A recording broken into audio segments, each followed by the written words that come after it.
എല്ലാവർക്കും നമസ്കാരം. മൈ സ്റ്റാറ്റിലേക്ക് സ്വാഗതം. ഭരണി നക്ഷത്രക്കാർക്ക് ഈ വരുന്ന ഒക്ടോബർ 2024 എങ്ങനെയാണ് നമുക്ക് നോക്കാം. അതിലേക്ക് കടക്കുന്നതിന് മുമ്പ് പ്രൈവറ്റ് കൺസൾട്ടേഷൻ താല്പര്യമുള്ളവരാണെങ്കിൽ അതിന്റെ ഡീറ്റെയിൽസ് ആ ഡിസ്ക്രിപ്ഷനിലൊന്ന് നോക്കാവുന്നതാണ്. ഇനി നമുക്ക് റീഡിങ്സിലേക്ക് കടക്കാം. ഭരണി നക്ഷത്രക്കാർക്ക് ഈ വരുന്ന ഒക്ടോബർ 2024 എങ്ങനെയാണ് നോക്കാം.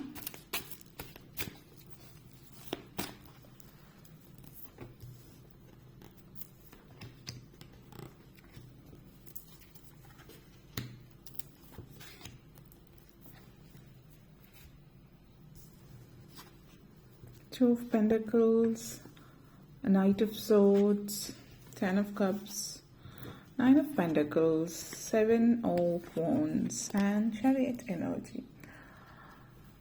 ഭരണി നക്ഷത്രക്കാരെ സംബന്ധിച്ചിടത്തോളം ഈ ഒരു മാസം തുടക്കത്തിൽ ചെറിയ രീതിയിലുള്ള, അതായത് സാമ്പത്തികമായിട്ടുള്ള കാര്യങ്ങളുമായിട്ട് ബന്ധപ്പെടുത്തിയിട്ട് നിങ്ങൾക്ക് സാമ്പത്തികമായിട്ടുള്ള പ്രതിസന്ധികളോ പ്രശ്നങ്ങളോ ഉണ്ടാകുന്നു എന്നുള്ളതല്ല, മറിച്ച് സാമ്പത്തികമായിട്ടുള്ള കാര്യത്തിൽ നമ്മൾ തൃപ്തരല്ല, അല്ലെങ്കിൽ ഞാൻ തൃപ്തരല്ല എന്നുള്ളൊരു തോന്നല്, ഇത് ഈ ഒന്നും സാമ്പത്തികമായിട്ട് തികയുമോ ഇല്ലയോ എന്നുള്ളൊരു ചിന്ത, ഒരു ഡിസ്ഹാർമണി ഫീൽ ചെയ്യുന്നുണ്ടാവും. സ്വയം ഒത്തിരി കാര്യങ്ങൾ ഭയങ്കരമായിട്ട് ഓവർ ബുക്ക്ഡ് ആയിട്ട് തോന്നുന്നത്, അതായത് ഭയങ്കരമായിട്ട് ആവശ്യത്തിൽ കൂടുതൽ കാര്യങ്ങളെയൊക്കെ ചെയ്യേണ്ടി വരിക, ഏറ്റെടുത്ത് വെക്കുക, തീരെ സമയമില്ല ഒന്നിനും. അതേപോലെ സാമ്പത്തികമായിട്ടും പല കാര്യങ്ങളിലും നിങ്ങൾക്ക് വിചാരിച്ച കാര്യങ്ങൾ ചെയ്യാൻ പറ്റുന്നില്ല എന്നുള്ളൊരു ചിന്ത ചിലപ്പോൾ ഒരു ഇംബാലൻസ് ലൈഫിൽ തോന്നുന്നുണ്ട്. അത് ചില ആളുകളെ സംബന്ധിച്ചിടത്തോളം സാമ്പത്തിക കാര്യത്തിലായിരിക്കും, അതായത് വിചാരിച്ച കാര്യങ്ങൾ വിചാരിച്ച ലെവലിലൊക്കെ കൊണ്ടുപോകാൻ പറ്റുന്നില്ല.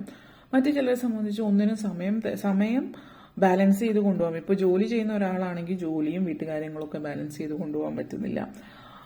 അങ്ങനെയൊക്കെ ഉള്ളൊരു ചിന്ത ഈ ഒരു മാസത്തിന്റെ തുടക്കത്തിൽ നിങ്ങളെ സംബന്ധിച്ചിടത്തോളം തോന്നുന്നുണ്ട്. പക്ഷെ നിങ്ങളെ സംബന്ധിച്ചിടത്തോളം നിങ്ങൾ സ്വയം അതായത് നിങ്ങൾ സ്വയം സൃഷ്ടിക്കേണ്ടതാണ് ആ ഒരു ജീവിതത്തിൽ ഒരു സന്തുലിതാവസ്ഥ എന്ന് പറയുന്നത്. ഇവിടെ ആദ്യം നിങ്ങൾക്ക് ചെയ്യേണ്ടുന്ന ഒരു കാര്യം എന്ന് വെച്ചാൽ ഒന്ന് സ്ലോ ഡൗൺ ചെയ്യുക. അതായത് നിങ്ങളുടെ ഇപ്പോഴത്തെ പ്രശ്നം കാണിക്കുന്നത് നിങ്ങളെല്ലാം കൂടി ഏറ്റെടുക്കുകയാണ് ചെയ്യുന്നത്.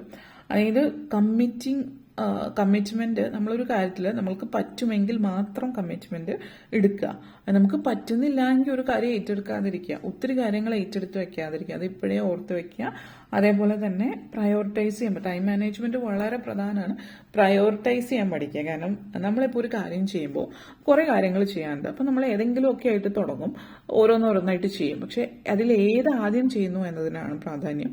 കാരണം ആദ്യം ചെയ്തു തീർക്കേണ്ട കാര്യമാണ് നമ്മൾ ആദ്യം ചെയ്യാം. എങ്കിൽ മാത്രമാണ് ഏറ്റവും അവസാനം ചെയ്യേണ്ടുന്ന കാര്യം ആദ്യം ചെയ്തു തീർത്താൽ മറ്റു കാര്യങ്ങളുടെ ഓർഡർ കറക്റ്റ് ആവില്ല. കാരണം ഇന്ന ഡ്യൂ ഡേറ്റ് ഉണ്ടാവും, ഇന്ന സമയത്ത് ചെയ്യണം എന്നുള്ളത്. അപ്പോൾ അതൊക്കെ ഒന്ന് ശ്രദ്ധിച്ച് ചെയ്യാതെ, ഇപ്പോൾ ജോലി ചെയ്യുന്ന ഒരാളാണെങ്കിലും വീട്ടിലത്തെ കാര്യങ്ങൾ, ഇപ്പോൾ ഇലക്ട്രിസിറ്റി ബില്ല് അടയ്ക്കേണ്ടതോ അല്ലെങ്കിൽ വാട്ടർ ബില്ല്, അങ്ങനെ എന്തെങ്കിലുമൊക്കെ കാര്യങ്ങൾ ചെയ്യേണ്ടുന്നതും അതിന് ഡേറ്റ് ഉണ്ട്, ആ ഡേറ്റിന്റെ സമയത്താണ് അത് ചെയ്യേണ്ടത്. അപ്പോൾ ടൈം മാനേജ്മെന്റ് ചെയ്യാനും പ്രയോറിറ്റൈസ് ചെയ്ത് എപ്പോൾ എന്ത് ചെയ്യണം എന്നുള്ളതും നോക്കുക. അതേപോലെ തന്നെ നൈറ്റ് ഓഫ് സോട്സ് എനർജിയാണ് ഇവിടെ. ഈ ഒരു energy, knight of swords energy എന്ന് പറയുമ്പോൾ എന്താണ് നിങ്ങളുടെ ജീവിതത്തില് ധൃതി പിടിച്ച് ഒന്നും ചെയ്യാതിരിക്കുക എന്നുള്ളത്. ധൃതി പിടിച്ച് ഒന്നും ചെയ്യേണ്ട ആവശ്യമില്ല. ധൃതിയിൽ നമ്മൾ ചെയ്യുമ്പോൾ പല കാര്യങ്ങളും നമ്മൾ വിട്ടുപോകും, നമ്മുടെ എനർജി സ്കാറ്റേർഡ് ആയി പോകും. അപ്പൊ അതായത് നമ്മളുടെ ആ ഒരു ഊർജം എന്തിലാണോ, ഏതാണോ നമ്മുടെ ലക്ഷ്യം, ആ ലക്ഷ്യത്തിലേക്ക് നമ്മുടെ ഊർജം കൊടുക്കണം. അല്ലാതെ എല്ലായിടത്തേക്കും ആ ഒരു ഊർജം കൊടുക്കുകയാണെങ്കിൽ നമ്മുടെ എല്ലാ ഊർജവും പലയിടത്തായിട്ട് ചിതറിപ്പോകും. അങ്ങനെ പോകാതെ നിങ്ങൾ ആദ്യം ചെയ്യേണ്ട ഇന്നൊരു കാര്യം എന്നുള്ളത് മനസ്സിലാക്കിയിട്ട് അതിനു വേണ്ടിയിട്ട് പരിശ്രമിക്കുക. കാരണം സാഹചര്യങ്ങൾ ചിലതും വളരെ അപ്രതീക്ഷിതമായിട്ട് വരുന്നതായിരിക്കും. അപ്പോൾ അപ്രതീക്ഷിതമായിട്ട് ജീവിതത്തിൽ ഒന്നും ഒരിക്കലും സംഭവിക്കാതിരിക്കുക, അല്ലെങ്കിൽ ഒരിക്കലും അപ്രതീക്ഷിതമായിട്ട് കാര്യങ്ങൾ സംഭവിക്കാതിരിക്കാറില്ല. പലപ്പോഴും അങ്ങനെ സംഭവിക്കുമ്പോൾ നമ്മുടെ നമ്മളത് ബാലൻസ് ചെയ്ത് ഒരു സന്തുലിതാവസ്ഥ നിലനിർത്തിക്കൊണ്ടിട്ട് പോകണം. അപ്പോൾ നമ്മൾ ധൃതി പിടിച്ചിട്ടല്ല, നമ്മൾ ആലോചിച്ചിട്ട്, ഒത്തിരി ആലോചിച്ചുകൊണ്ടിരിക്കുക എന്നുള്ളതല്ല, അമിതമായിട്ട് ചിന്തിക്കാനുമല്ല, ആലോചിച്ചൊരു തീരുമാനത്തിലേക്ക് എത്തുക എന്നുള്ളതാണ് ഇവിടെ സൂചിപ്പിക്കുന്ന നിങ്ങൾക്ക് വേണ്ടിയിട്ടുള്ള മെസ്സേജ്. നിങ്ങൾ ആദ്യം ചെയ്യേണ്ടത് ഈ ഒരു മാസം നിങ്ങൾ ഹനുമാൻ സ്വാമിയെ ഭജിക്കുക. അതുപോലെ തന്നെ മഹാദേവൻ ശിവന് ധാര കഴിപ്പിക്കുന്നത് നല്ലതാണ്. തലയ്ക്ക് ഭയങ്കര ചൂടായിരിക്കും. അത് പ്രത്യേകിച്ച് ഈ ഒരു കാര്യം ഒരു 9-ാം തീയതി വരെയുള്ള സമയമാവും, ഒക്ടോബർ മാസം തുടക്കത്തിൽ കൂടുതലായിട്ട് കാണിക്കും. ആ ഒരു 9-ാം തീയതിയൊക്കെ കഴിയുമ്പോഴത്തേക്കും ജീവിതം വളരെ സുഗമമായിട്ട് മുന്നോട്ടേക്ക് പോകുന്ന സമയമാണ്. അതായത് 10 ഓഫ് കപ്സ് എനർജിയാണ്.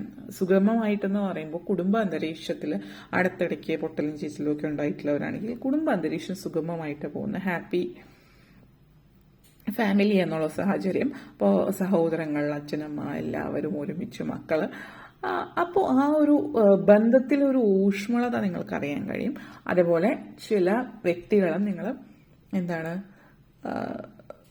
അവരുടെ നിങ്ങൾക്ക് പ്രിയപ്പെട്ട ആളുകളോടൊപ്പം യാത്ര പോകുന്ന ഒരു സാഹചര്യമുണ്ട്. അപ്പം ചിലപ്പോൾ നിങ്ങൾക്ക് ഇഷ്ടമുള്ള സ്ഥലത്ത് നിങ്ങളുടെ പ്രിയപ്പെട്ടവരെ കൊണ്ടുപോകാൻ, ഇപ്പോൾ വിദേശത്തൊക്കെ ഉള്ളവർ മക്കളുള്ളവരാണെങ്കിൽ അവർ അച്ഛനമ്മമാരെയും സഹോദരങ്ങളൊക്കെ അവരെവിടെയാണോ അവിടേക്ക് കൊണ്ടുപോകുക, അല്ലെങ്കിൽ മറ്റിടങ്ങളിലൊക്കെ യാത്ര പോവുക എന്നുള്ളൊരു സാഹചര്യം ഇവിടെ സൂചിപ്പിക്കുന്നുണ്ട്. അപ്പോൾ അങ്ങനെയുള്ള ഒരു സാഹചര്യം, പിന്നെ കുടുംബമായിട്ട് ഒത്തൊരുമിച്ചിരുന്ന് ഭക്ഷണം കഴിക്കാനുള്ള ഒരു സാഹചര്യം, ഫാമിലിയിലെ സന്തോഷവും സംതൃപ്തിയും നിലനിൽക്കുന്ന ഒന്ന് സ്റ്റേബിൾ സെറ്റിൽഡ് ആവുന്ന സാഹചര്യം സൂചിപ്പിക്കുന്നുണ്ട്. 9 ഓഫ് പെന്റക്കിൾസ് എനർജിയാണ് ഈ ഒരു എനർജി. 9 ഓഫ് പെന്റക്കിൾസ് എനർജി നിങ്ങളെ സംബന്ധിച്ചിടത്തോളം നിങ്ങൾ എന്ന് പറയുന്ന വ്യക്തിയിൽ സന്തോഷകരമായിട്ടുള്ള ഒരു ഫാമിലി ലൈഫ് നമ്മൾ നേരത്തെ കണ്ടു. 10 ഓഫ് കപ്സ് എനർജി. അതേപോലെ തന്നെ ഫിനാൻഷ്യലി തന്നെ നിങ്ങൾ മുന്നിട്ട് നിൽക്കുന്നത്. ഈ ഒരു മാസത്തിന്റെ തുടക്കത്തിലും നിങ്ങൾക്കൊരു അതായത് ബാലൻസ് ഇല്ല, ഒരു സന്തുലിതാവസ്ഥ ഇല്ല സാമ്പത്തിക കാര്യത്തിൽ എന്നൊരു തോന്നൽ ഉണ്ടാകുമെങ്കിലും മുന്നോട്ടേക്ക് പോകുന്തോറും അത് അങ്ങനെയല്ല എന്ന് കാണിച്ചു തരുന്ന സാഹചര്യമാണ്. ചില ആളുകൾക്ക് പുതിയൊരു ജോലി ലഭിക്കുന്ന ഒരു സാഹചര്യം കൂടിയിട്ടാവാം. പ്രോഗ്രസ് ആണ് കാണിക്കുന്നത് ഫിനാൻസിൽ. അപ്പോൾ അത് പലരെയും സംബന്ധിച്ച് ഫിനാൻസിലെ ഒരു മുന്നേറ്റം എന്ന് പറയുന്നത് അവരുടെ ജോലിയാണ്.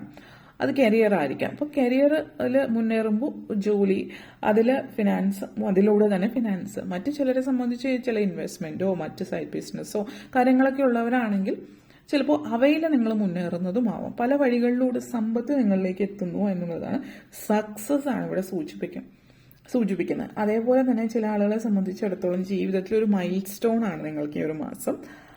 നിങ്ങളുടെ ചില ആളുകൾ നിങ്ങളുടെ സക്സസ് സ്റ്റോറി, അതായത് നിങ്ങളുടെ വിജയഗാഥ മറ്റുള്ളവർക്ക് പകർന്നു കൊടുക്കുന്ന സാഹചര്യം സൂചിപ്പിക്കുന്നുണ്ട്. അപ്പോൾ ഒരുപക്ഷെ നിങ്ങളൊരു യൂട്യൂബറോ അല്ലെങ്കിൽ നിങ്ങൾ മറ്റെന്തെങ്കിലും തരത്തിൽ നിങ്ങൾ പ്രശസ്തനാവുന്ന ഒരു വ്യക്തിയാണ്. അപ്പോൾ നിങ്ങളുടെ വിജയഗാഥ ഒരു ചാനലിന് വേണ്ടിയിട്ടോ അല്ലെങ്കിൽ മറ്റേതെങ്കിലും ഇതിൽ നിങ്ങൾ മറ്റുള്ളവരിലേക്ക് മറ്റുള്ളവർക്ക് പകർന്നു കൊടുക്കുന്ന ഒരു സാഹചര്യം ഈ ഒരു സമയത്ത് സൂചിപ്പിക്കുന്നത്.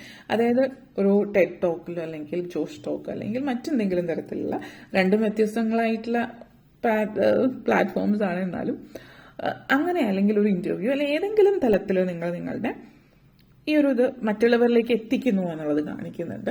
അതേപോലെ തന്നെ 7 ഓഫ് വോൺസ് എനർജിയാണ്. ബാലൻസ് തന്നെയാണ്. ജീവിതം അടുത്തിടയ്ക്കായിട്ട് തകിടം മറിഞ്ഞ് കിടക്കുകയായിരുന്നെങ്കിൽ ഇപ്പോൾ ജീവിതം ഒന്ന് ബാലൻസ് ആവണം, ഒരു സന്തുലിതാവസ്ഥ നിങ്ങളുടെ ജീവിതത്തിലേക്ക് വരുന്നു. അതിൻ്റെ ഒരു സന്തോഷം കൂടിയിട്ടാണ് ഇവിടെ സൂചിപ്പിക്കുന്നത്. അപ്പോൾ നിങ്ങളെ പ്രൊട്ടക്ട് ചെയ്ത്, നിങ്ങളുടെ കുടുംബത്തെ പ്രൊട്ടക്ട് ചെയ്ത് പിടിക്കുന്ന ഒരു സാഹചര്യമാണ്. പുതിയ കാര്യങ്ങൾ നിങ്ങൾ തന്നെ സൃഷ്ടിക്കുന്നുണ്ട്. ഇന്നോവേഷൻ കാണിക്കുന്നുണ്ട് ഇവിടെ. അതേപോലെ തന്നെ പല കാര്യങ്ങളും നിങ്ങൾ മനസ്സിലിട്ട് വെക്കുന്ന ഒരു വ്യക്തിയാണ്.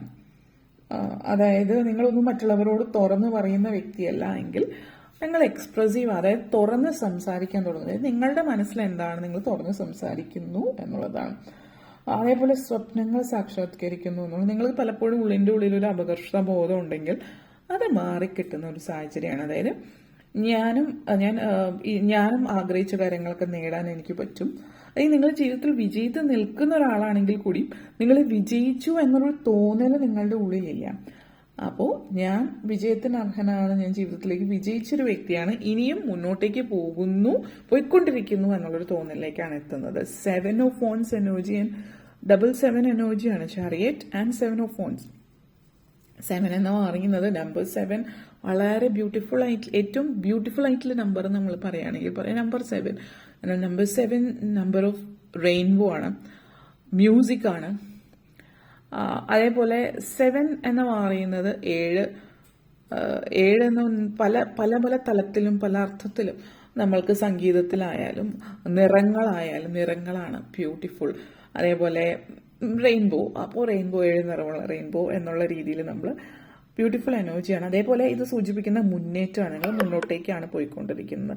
ലൈഫിൽ നിങ്ങൾ മുന്നേറുന്ന ഒരു സാഹചര്യം കൂടിയിട്ടാണ് ഇതിവിടെ സൂചിപ്പിക്കുന്നത്. അപ്പോൾ ആ ഒരു എനർജിയാണ് ഇവിടെ കാണിക്കുന്നത്.